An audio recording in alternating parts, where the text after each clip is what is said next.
Good evening, Mark. House Democrats say that their budget puts people first, and they want the state's richest people to help pay for it. Critics, namely Republicans here at the state capitol, are questioning whether those new taxes are needed and also wonder if one of the proposals is even legal. We have looked under every nook and cranny, shook out the blankets and the couch cushions for resources. The Democrats say they don't want to raise taxes. They feel they need to. More than $1 billion in new taxes would continue to fully fund public schools, hire more staffers to care for the mentally ill at state hospitals, help orcas, the homeless, eliminate the state's DNA rape kit backlog, and make state college free for students from families making less than $60,000 a year.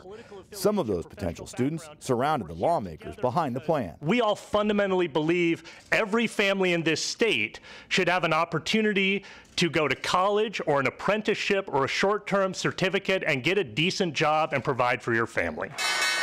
Where would the money come from? The state's rich, mostly. Couples making more than $200,000 on Wall Street investments would pay a capital gains tax.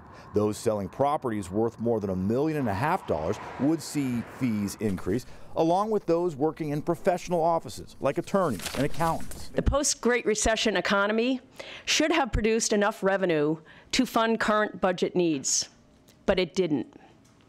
Because we have the most upside-down, antiquated tax code in the country. We all have sort of this quote-unquote American dream where you want to be successful, and I don't know if we ought to be punishing success. Republican Representative Drew Stokesbury from Auburn says the budget should be passed without any new taxes.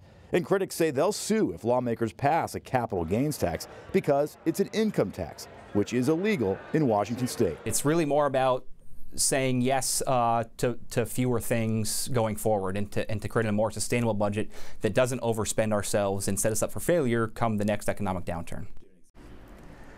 House Democrats also want to boost taxes on the big software companies in the state, including Amazon and Microsoft. At this point, this is only a proposal. The House members have not even voted on it yet.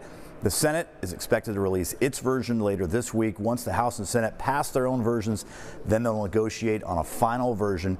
They hope to wrap up all the state's business by April 28th. Live in Olympia, Drew Mickelson, King 5 News.